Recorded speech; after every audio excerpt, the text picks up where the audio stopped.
Hello students, welcome back to ACC learning. तो आज की हमारी वीडियो पार्ट 2 होगी।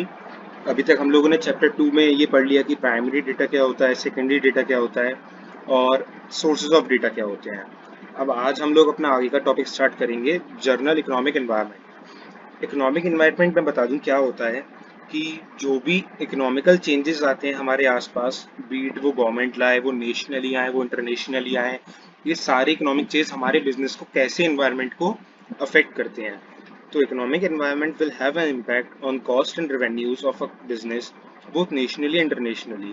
मतलब इकोनॉमिक एनवायरनमेंट का इम्पैक्ट हमारी कॉस्ट और रेवेन्यूज पे होगा, चाहे वो नेशनली आए या इंटरनेशनली आए।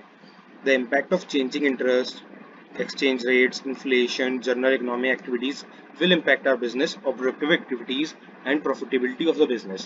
मतलब कि जैसे मान लीजिए इंटरेस्ट रेट, अभी रोनी हाई इंटरेस्ट रेट का एग्जांपल समझा रखा है कि इंटरेस्ट रेट अगर बढ़ गया तो क्या होगा। अगर हम प्रैक्टिकल लाइफ में सोचें, अगर आपको पहले इंटरेस्ट रेट 5% मिलता था, अब वो 8 मिलने लगा, तो आप कम रुपए लैंड करेंगे, अब कम रुपए बोरो करेंगे। क्यों? क्योंकि अब आपको उसके लिए ज़्यादा इंटरेस्ट पे करना पड़ेगा। वहीं अगर इंटरेस्ट रेट कम होने लगा तो लोग ज़्यादा रुपए बोरो करेंगे, तो ये हमारे बिजनेस को इम्पैक्ट करता है। Same inflation, exchange rate. अब मान लीजिए कि आपकी करेंसी की वैल्यू, आपके एक्सचेंज रेट्स बढ़ते जा रहे हैं। यूएस डॉलर से इंडिया का रुपया अगर स्ट्रांग होता जा रहा है तो भी हमारे बिजनेस पे इम्पैक्ट आने वाला है। अगर करेंसी सस्ती हो गई, महंगी हो गई, तब भी इम्पैक्ट आएगा। तो ये सब, तो आप इस टॉपिक को एक रीड मारिएगा, क्योंकि इसमें इन्होंने बस एक बिहेवियर समझा रखा है कि क्या क्या बिहेवियरल चेंज आते हैं जब कोई इकोनॉमिक चेंज आता है। अब ये टॉपिक है, ये मैं थोड़ा स्लो पढ़ाऊंगा बिकॉज ये इंपॉर्टेंट टॉपिक है। एग्जाम के पर्सपेक्टिव से इस चैप्टर से क्वेश्चन सैम्पलिंग मेथड से बन जाता है। क्यों? क्योंकि सैम्पलिंग मेथड क्या होता है पहले हम ये पढ़ते हैं। The purpose of sampling is to gain as much as information possible about the population. या पॉपुलेशन, पॉपुलेशन का मतलब सिर्फ एक कंट्री की पॉपुलेशन, पीपल नहीं होता। पॉपुलेशन का मतलब बहुत चीजें होती हैं। आप जो भी चीज की इंक्वायरी कर रहे हो ना, वो पॉपुलेशन होती है। The term population is used to mean all items under consideration in a particular inquiry. यानी पॉपुलेशन का मतलब वो होता है जो सारे आइटम्स आप कंसीडर कर रहे हो ना एक इंक्वायरी के टाइम, वो। A sample is a good of item drawn from that population। अब सैंपल क्या होता है? जैसे मैं आपको एग्जांपल समझाऊं, मैं आगे चल के उससे रिलेट करता रहूंगा कि आपके यहाँ चावल बने, राइस, तो आप सारे चावल खा के टेस्ट करोगे कि चावल सही बने या नहीं? नहीं। आप उसमें से थोड़े से चावल ले लोगे, उसे टेस्ट करोगे, फिर आप पता कर लोगे कि सारे चावल कैसे बने। आप एज्यूम कर लोगे कि बाकी सभी ऐसे होने वाले हैं। हो सकता है उसमें थोड़े से चावल के दाने खराब हो, बट आप उसे इग्नोर कर दोगे। क्यों? क्योंकि हम पूरी पॉपुलेशन को एक बार में जज नहीं कर रहे, हमने उसमें से छोटा सा एग्जाम्पल उठाया, एक छोटा सा सैंपल उठाया, और उसके थ्रू हम पूरी पॉपुलेशन के बारे में जान रहे हैं। The population may consist of items such as metal bars, invoice, packet of tea, etcetera. For example, in order to ascertain which television programs are most popular, a sample of total viewing public is interviewed, and based on their replies, the programs can be listed in order of popularity। मतलब अब अगर मुझे ये देखना है कि कौन सा टीवी प्रोग्राम बहुत ज़्यादा पॉपुलर है, तो मैं सबके घर जा जाके नहीं पूछूंगा, मैं एक छोटा सा एक पब्लिक का रिव्यू ले लूंगा, उनके व्यूज जान लूंगा, और उससे मैं जज कर लूंगा कौन सा टीवी प्रोग्राम्स बढ़िया है। मैं सारे टीवी प्रोग्राम बैठ के नहीं देखने वाला। During the quality control procedures in manufacturing business, a sample of product is taken for testing। मतलब मान लीजिए मेरी आइसक्रीम बनाने की फैक्ट्री है, तो उसमें अगर मुझे क्वालिटी चेक करनी है तो मैं सारी आइसक्रीम खा के टेस्ट करूंगा? नहीं। मैं उसमें से थोड़ी आइसक्रीम पिक करूंगा, उसे टेस्ट करूंगा, उसे टेस्ट करूंगा, और ये बता दूंगा कि सारी आइसक्रीम कैसे बनी है। There are main reasons why sampling is necessary। The whole population may not be known। जरूरी नहीं है आप इतनी बड़ी पॉपुलेशन में सबको जानते हो, और अगर आप जानते भी हो सब पॉपुलेशन को, तो जरूरी नहीं है आप सबके पास जाके ये काम करो। क्यों? क्योंकि ये बहुत ज़्यादा टाइम कंज्यूमिंग और बहुत ज़्यादा मनी टेकिंग हो सकता है। For example, gaining information about the popularity of a TV programme by interviewing every viewer. अब मान लीजिए मैं सबके घर जाऊं, सबसे पूछूं, ये बहुत ज़्यादा टाइम टेकिंग और मनी कॉस्टिंग हो जाएगा। The item being tested may be completely destroyed in the process. मतलब अब जैसे मैंने एग्जांपल आपको आइसक्रीम का दिया था ना, अगर मैं सारी आइसक्रीम खाता तो सारी आइसक्रीम ही खत्म हो जाती, तो मैं बेचता क्या आगे? तो मेरा प्रोडक्शन सारा वेस्ट हो जाता। For example, in order to check the life time of an electric bulb, it is necessary to leave the bulb turning until it breaks and is of no further use। अब मान लीजिए अगर मुझे bulb की life time test करना है किसी एक पर्टिकुलर बल्ब की, तो पहले मैं उस बल्ब को जलाए रखूं जब तक वो टूट ना जाए, और जब वो टूट जाएगा तो मैं उसे बेचूंगा कैसे? तो वो किसी काम का नहीं है। The characteristic of a population can be ascertained by investigating only a sample of that population provided that the following two rules are observed. अब हम कैसे बता सकते हैं कि जो हमने पॉपुलेशन ली वो अच्छी थी, या फिर वो कैसे हम पॉपुलेशन को लेते हैं. The sample must be of a certain size. In general terms, the larger the sample, the more the reliable the results. मान लीजिए 10 जने थे, उसमें से 2 जनों की ओपिनियन ले लिया और एक सैंपल बना दिया, तो 8 जनों का ओपिनियन रह गया. अब 100 जने थे, 70 लोगों का ओपिनियन ले लिया, 30 रह गए. अब यहाँ फर्क आ गया. यहाँ मैंने जितनी ज्यादा सैंपल होगा उतनी ज्यादा इंफॉर्मेशन रिलायबल होगी. The sample must not be chosen in such a way it representative of a population. मतलब अब जैसे मान लीजिए मैंने 4 सैंपल लिए, वो चारों बिल्कुल सेम निकले. मतलब मैंने 10 जने खड़े थे, मुझे पता था 4 एक कैटेगरी के, मैंने उन्हें ही पिक कर लिया, तो सैंपल अच्छा नहीं होगा. Random sampling. A simple random sample is defined as a sample taken in such a way that every member of the population has an equal chance of being selected. For example, if 10% sample of the population of 200 items is the required, then the sample size needs to be 20. Number from a table of random numbers can be taken और corresponding. मान लीजिए मैं इसको समझाता हूँ आपको, इसको एक इजी फॉर्म में समझाता हूँ कि आपको रैंडम सैम्पलिंग कैसे करते हैं. मान लीजिए मेरे पे 100 लोग थे, अब उसमें से मैंने उस 100 में से कोई सा भी नंबर बुलाया, उन लोगों को चूज करा और सैम्पलिंग कर दी. पर इस सैम्पलिंग के बहुत सारे लिमिटेशन हो सकते हैं. जैसे this method has obvious limitations. When either the population is extremely large or in fact not known, the following methods are applicable in these cases. अब यहाँ तो बस 100 लोग थे, उसमें से भी मैंने कुछ पिक कर लिए. अब मान लीजिए यहाँ पे 10,000 लोग हो जाएं, तो मैं उसमें से कैसे रैंडमली पिक करूँ, तो ये बहुत प्रॉब्लम आ जाती है. इसलिए हम ये बचे हुए मेथड्स यूज करते हैं, ये ज़्यादा रिलायबल है. Systematic sampling. सिस्टमैटिक सैम्पलिंग का हमारा मतलब क्या होता है कि हमारी सैम्पलिंग होगी रैंडम.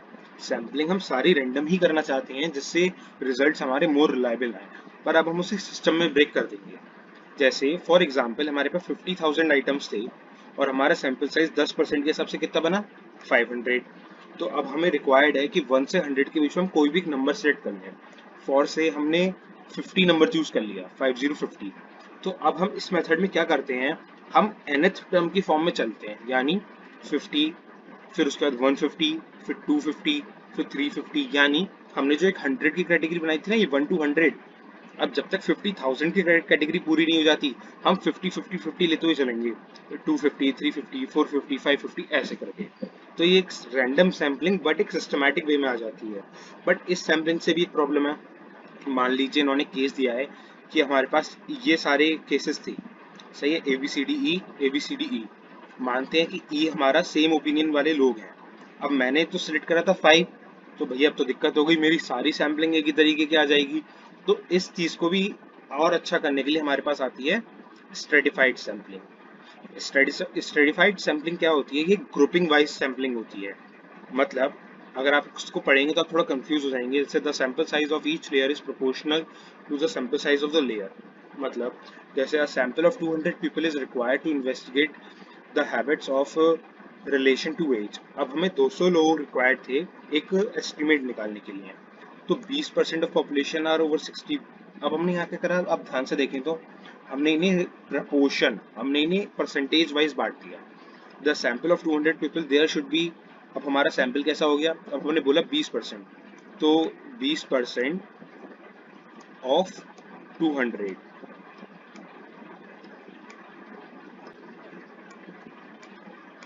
तो ये हमारा 40 आ गया. ऐसी 20% ऑफ 65 हमारा 130 आ गया, 30 आ गया. तो एक ये सैम्पलिंग क्या करती है, आपको एक ग्रुप दे देती है एक प्रपोर्शन में डिवाइड करने के लिए, जिससे आपकी सैम्पलिंग इजी हो जाए. This method ensures that a representative cross-section of the strata, yani data, in the population is obtained, which may not be the case with a simple random sample of the whole population. This method is often used by auditors to choose a sample to confirm receivables balance in case a greater. ये छोड़िए, इस चीज को आप रहने दीजिए. आप बस इसका बेसिकली ये समझ लीजिए कि ये हमारी होती क्या है सैम्पलिंग. जब हम किसी भी चीज को प्रोपोर्शन में डिवाइड कर देते हैं तो वो स्ट्रेटिफाइड सैम्पलिंग हो जाती है. अब मल्टी स्टेज सैम्पलिंग. अब जैसे नेम बता रहा है मल्टी स्टेज, यानी काफी सारे स्टेजेस पे होती है. ये स्ट्रेटिफाइड को थोड़ा और इम्प्रोवाइज्ड है. अब ये जितनी सैम्पलिंग मेथड्स है ना, ये आपको समझने जरूरी है. आपको इनका नाम अपने आप याद हो जाएगा अगर आप इनके नाम से ही समझे. जैसे स्टेप 1 क्या होगा इसका, हमने कंट्री को डिवाइड कर दिया।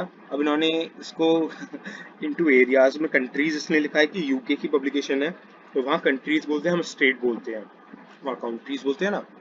तो हमने कंट्री को काफ़ी सारे स्टेट में डिवाइड कर दिया, फिर स्टेट को डिस्ट्रिक्ट में डिवाइड कर दिया, फिर डिस्ट्रिक्ट को टाउन में डिवाइड कर दिया, फिर उस टाउन को एक पर्टिकुलर रोड में डिवाइड कर दिया। अब उस रोड से हमने सब लोगों के पास जा जाके सैंपल कलेक्ट करे। तो ये क्या हुआ, एक मल्टी स्टेज सैम्पलिंग हो गई। इसमें बायसनेस थोड़ी कम रहती है क्योंकि ये बहुत अलग अलग, बहुत ही रैंडम होती है और बहुत ही ज़्यादा स्टेज से गुजर चुकी होती है। अब पता है बच्चे बेसिकली कंफ्यूज कहाँ होते हैं इन दोनों में, क्लस्टर सैम्पलिंग और मल्टी स्टेज सैम्पलिंग। क्यों? क्लस्टर का मतलब क्या होता है, एक इकट्ठा करते हैं। तो this method is similar to multi-stage sampling, but the final step of the sample items are as cluster। मतलब इसका हमारा फाइनल स्टेप क्या था कि हमने उन सब लोगों को एक रोड पे ला दिया, मतलब सॉरी, हमने उस एक रोड से सब सैंपल कलेक्ट करे। अब इसमें क्या करा, मान लीजिए उस रोड पे 10 घर थे। अब हमने पहले तो एक कंट्री थी हमारे पास, अब उस कंट्री को हमने ब्रेक करा स्टेट्स में, अब उस स्टेट को हमने ब्रेक करा डिस्ट्रिक्ट में, अब उस डिस्ट्रिक्ट को ब्रेक करा हमने टाउन में, टाउन को ब्रेक करा हमने रोड में। अब इस रोड के अंदर क्या हुआ, 10 घर थे, ऐसे ऐसे हमारे टोटल मिला के इस रोड पे 10 घर थे। अब हम सबके पास एक एक करके जाएंगे और इनसे इन्फॉर्मेशन ले लेंगे। ये तो होगी मल्टी स्टेज। पर अगर मैंने ये बोल दिया कि भाई ये 4 वाले घर एक साथ आ जाना, ये 4 घर वाले एक साथ आ जाना, तो अब क्या करा मैंने, इसको भी एक और स्टेप बढ़ा दिया, अब मैंने इनको भी ग्रुप कर दिया। तो ये जो ग्रुपिंग हो गई ना, ये क्लस्टर सैम्पलिंग हो गई। क्लियर? देखिए ये वीडियो मैं थोड़ी छोटी रखने वाला हूँ, आप इन इस सारे सैम्पलिंग मेथड्स को 2 बार पढ़िएगा, खुद रीड करिएगा। आगे इस पे क्वेश्चन है, मैं उससे अच्छे समझा दूंगा अभी। अब कोटा सैम्पलिंग। कोटा का मतलब क्या हो गया कि हमने कोटा बना दिया कि भैया हमें एक सैम्पलिंग करनी है, हमें क्वेश्चनायर चाहिए, हमें उसमें 20 मेल चाहिए, 15 फीमेल चाहिए और 10 मेल चाहिए। 20 मेल चाहिए 20 to 30 की एज कैटेगरी के, 15 फीमेल चाहिए 25 to 35 की, और 10 मेल्स चाहिए 55 to 60 के। अब मैंने क्या करा, मैंने सिर्फ एक कोटा बना दिया कि मुझे ये सब रिक्वायर्ड है। अब इसके अंदर क्या हुआ, थोड़ी बायसनेस बढ़ गई। क्यों? क्योंकि मैं एज अ मैनेजर, मेरे पे फ्रीडम आया, मैं इस किसी भी एक कैटेगरी में से किसी को भी उठा सकता हूँ। मान लीजिए मैंने इसमें अपने फैमिली मेंबर्स रख लिए, इसमें अपने फ्रेंड्स रख लिए, इसमें मैंने अपने कलीग्स रख लिए। अब क्या हुआ, मैं डिसीजन को इन्फ्लुएंस कर सकता हूँ क्योंकि मैंने तो क्वेश्चनायर की कंडीशन पूरी करी, मैंने उतने मेल्स ला दिए, उतनी फीमेल्स ला दिए, मैंने सब कुछ कर दिया। पर यहाँ बायसनेस बढ़ गई। कोटा सैम्पलिंग इसलिए ज़्यादा प्रेफरेबल नहीं मानी जाती, थोड़ी इसमें बायसनेस ज़्यादा होती है।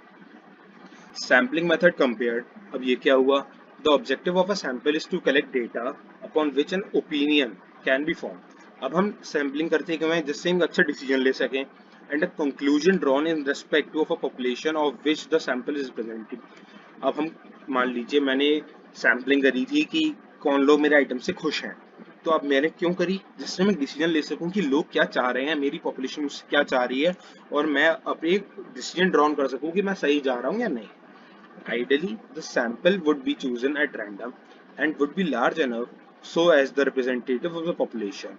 Unfortunately, both of these aspects include cost। अब मान लीजिए मुझे 1000 लोगों की सैम्पलिंग करनी है ना, पहले उन्हें इकट्ठा करना, उन्हें एक जगह लाना, उनसे क्वेश्चन पूछना, उनके लिए अरेंजमेंट्स करना, तो ये सब बहुत कॉस्टली होता है।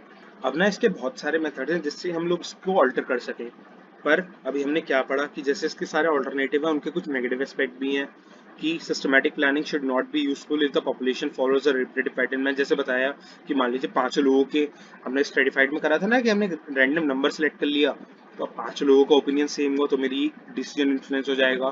कोटा सैम्पलिंग तो बहुत ज़्यादा बायसनेस रखती है अपने साथ, इसलिए उसे बहुत कॉशन के संग यूज़ करना चाहिए ये सब। अब हम करते हैं test understanding. The essence of systematic sampling is that each element of the population has an equal chance of being chosen। नहीं, अभी हमने पढ़ा कि सब पे इक्वल चांस तो नहीं होता। Members of variable strata are selected by the interviewers up to predetermined limits. नहीं, ये भी पढ़ा। ये स्ट्रेटिफाइड हो गया। अभी हमने पढ़ा था ना कि स्ट्रेटिफाइड सैम्पलिंग में क्या करते हैं, हम उन्हें ब्रेक कर देते हैं, तो एवरी nth नंबर, हाँ ये हो गया। हमने 50 चूज करा तो 50, 150, 250, 350, ये। Test to understanding 3। A sample is taken by dividing the population into different age bands। अब ये देखिए यहीं पे आ गया, पॉपुलेशन ली गई, उसे डिफरेंट एज बैंड में डिवाइड करा गया, then sampling randomly on the basis of bands in proportion. बार बार एक प्रोपोर्शन वर्ड आ रहा है, तो इसका क्या मतलब हो गया, स्ट्रेटिफाइड रैंडम। देखिए कोटा क्यों नहीं हुआ, क्योंकि यहाँ पे हमने कोई पर्टिकुलर ग्रुप की बात नहीं करी कि हमें ये लोग चाहिए, सिंपल तो हो ही नहीं सकता। क्लस्टर क्यों नहीं हुआ, क्योंकि हमने बहुत सारी सैम्पलिंग के बाद इसको लेके आए। अब आगे चलते हैं। Test understanding 4।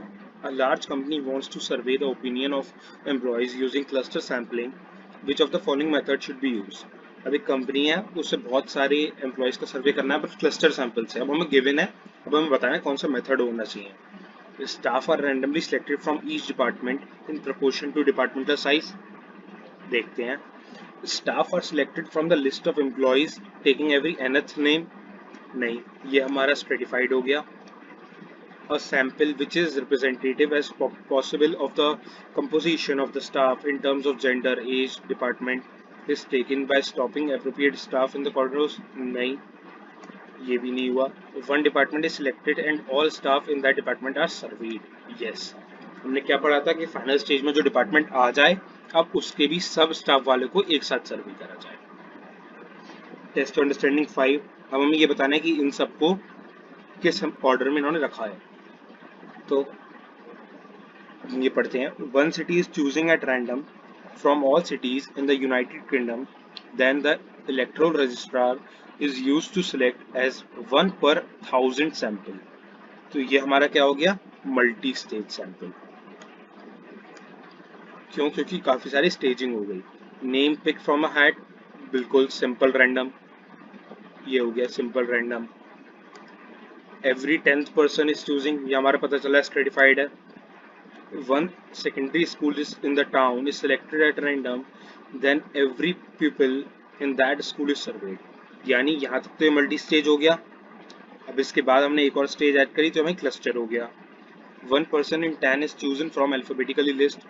अब 1 person from 10 का मतलब क्या हो गया, सिस्टमैटिक वे हो गया, तो हमारा सिस्टमैटिक प्लानिंग हो गया, सॉरी सिस्टमैटिक सैंपल हो गया। People are stopped in the streets according to instructions such as stop equals number of men and women। अब यानी क्या हो गया, कोटा बन गया, equal number of men and women, तो ये कोटा सैंपलिंग हो गया। अब हमारा नेक्स्ट टॉपिक है बिग डेटा। ये मैं नेक्स्ट वीडियो में कवर करूंगा।